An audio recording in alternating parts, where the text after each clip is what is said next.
E aí, pessoal, animados?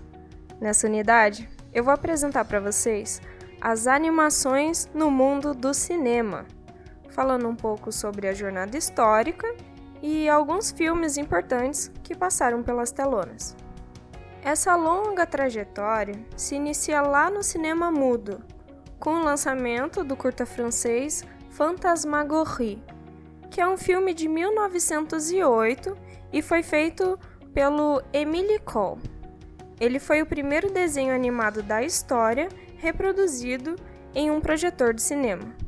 A sua apresentação aconteceu em um teatro em Paris, que era transformado em cinema durante o período de férias e comportava cerca de 800 pessoas. E depois desse marco, inúmeros curtas invadiram as salas do cinema. A animação Little Nemo, do cartunista norte-americano Winsor McCay, surgiu em 1911. Ele também criou o curta Gert the Dinosaur, em 1914, que ficou famoso por ter um personagem principal de destaque. Era a dinossaura, e ela apresentava toda uma personalidade própria, sem falar que nesse curta apareciam pessoas reais na abertura e no encerramento do curta. Já a animação Bob Bumps at the Circus, de 1916, foi feita por Earl Herb, usando celulose, que é uma técnica que possibilita que as animações tenham camadas de maior profundidade, e ela foi muito usada pelos grandes estúdios de animação. Em 1914, Max Fleischer fez história criando a rotoscopia, que é uma técnica que permite que os animadores redesenhem por cima das filmagens de câmeras tradicionais, câmeras convencionais. Então, eles usavam imagens reais como base para as animações. Na sua série de filmes experimentais Out of the Inkwell, o Fleischer pediu a ajuda do seu irmão Dave e pediu para que ele se vestisse de palhaço, e usou isso como referência para o seu personagem animado, Coco, o Palhaço. E no Brasil, a primeira animação brasileira lançada nos cinemas foi em 22 de janeiro de 1917, o curta-metragem O Kaiser, feito pelo cartunista Álvaro Martins. Já o primeiro longa animado exibido nas telonas foi o filme El Apóstolo, de 1917, do argentino Quirino Cristiani. O filme tem aproximadamente 70 minutos e é uma sátira política ao presidente argentino daquela época. O filme, infelizmente, se perdeu num incêndio.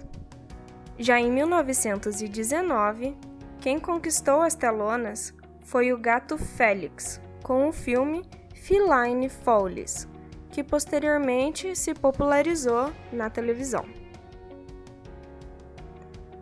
A chamada Era de Ouro da animação se iniciou na década de 20 e dura até o início dos anos 60, e eu vou falar um pouquinho sobre ela. Em 1923, o Walt Disney abriu o seu estúdio juntamente com o seu irmão Roy Disney. E em 1928 surge um dos personagens mais marcantes da animação, o Mickey Mouse, com o filme Steamboat Willie, que foi o primeiro filme em animação a sincronizar imagem e som. Em 1932, foi lançado também pela Disney o Flowers and Trees, que fez história sendo o pioneiro na técnica de coloração Technicolor e sendo o primeiro curta da história da animação a receber um Oscar. Também na década de 30, os personagens começaram a se parecer um pouco mais com os seres humanos. Em 1933, surge um grande clássico da época, que é a série de filmes do personagem Willy Whopper, que era distribuídos pela Metro-Goldwyn-Mayer, que é o canal MGM. Ainda em 1933, os Fleischer Studios adaptaram os quadrinhos do Popeye para o cinema, e o personagem apareceu pela primeira vez num curta da Betty Boop. Nessa época, também surgiu o Pica-Pau, Tom e Jerry e Pernalonga, e não é à toa que é considerada a Era de Ouro, né?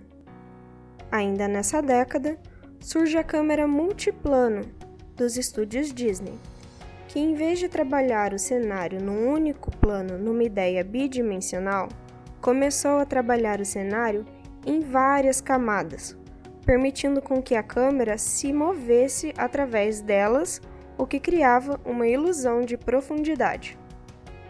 Essa ferramenta foi usada pela primeira vez no filme Branca de Neve e os Sete Anões, de 1937, que é considerado o primeiro longa tradicional em animação, já com diálogos e com coloração. Em 1952, Norman McLaren lançou seu filme mais famoso, que é conhecido como Neighbors, na técnica de pixelation, e ele ganhou um Oscar com esse filme. Ele é considerado um dos pioneiros do mundo da animação e começou seus experimentos desenhando nos seus próprios rolos de filme caseiro. No Brasil, o filme Sinfonia Amazônica é marcado como o primeiro longa-metragem de animação do Brasil e foi lançado em 1953. Ele foi animado inteiramente por Anélio Latini Filho, que dedicou cerca de 5 anos na adaptação de diversos relatos folclóricos da região norte do Brasil. E esse filme apresenta, então, 7 lendas da floresta amazônica.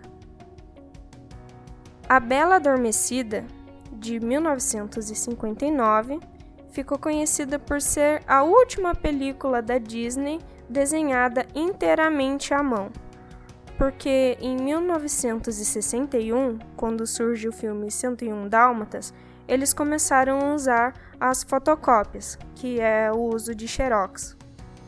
Em 1964, os estúdios da Hanna-Barbera passou a trabalhar tanto com celuloide quanto com a ajuda dos computadores, e chega então a era digital.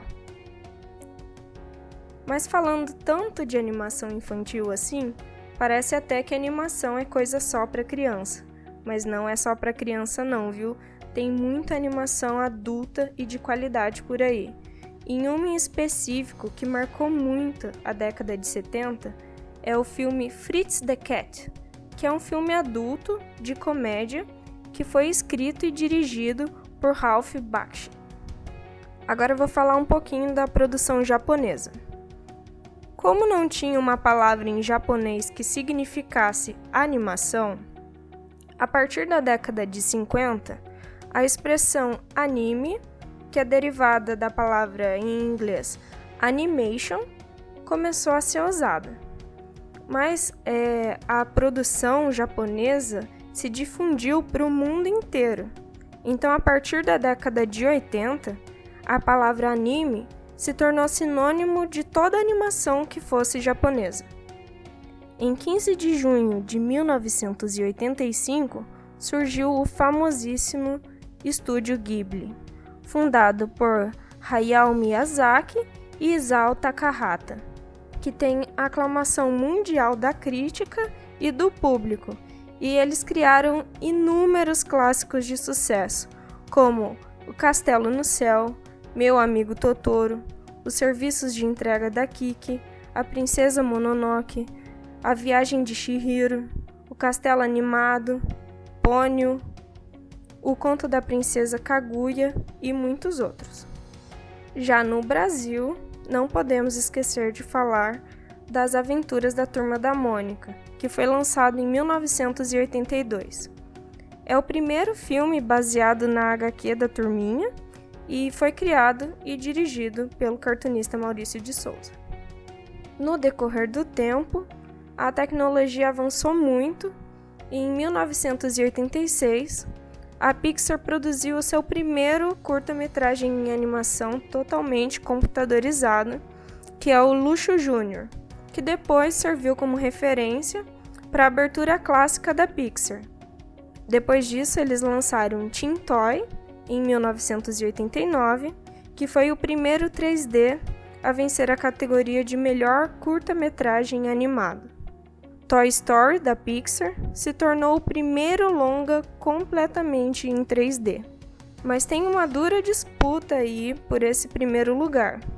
Dirigido por Clóvis Vieira, o filme Cassiopeia foi a primeira animação 100% digital brasileira, e ela foi lançada só alguns meses depois de Toy Story, porque não tinha recurso para distribuição, mas ela começou a ser produzida na mesma época em que Toy Story, e por isso tem essa disputa.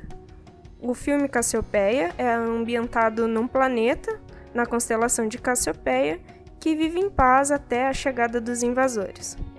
Bom, depois disso, vale destacar algumas animações brasileiras, como Uma História de Amor e Fúria, O Menino e o Mundo, os dois de 2013, e o Curta Guida, de 2015, que todos foram muito premiados e conquistaram o público internacional. A história da animação no cinema é imensa e continua sendo escrita todos os dias. Então é claro que outros inúmeros filmes que marcaram a trajetória do cinema foram lançados e que não dá para falar aqui, mas esses foram alguns que eu selecionei como os mais importantes. Espero que tenham gostado, obrigado por estarem comigo até aqui, um abração e até mais!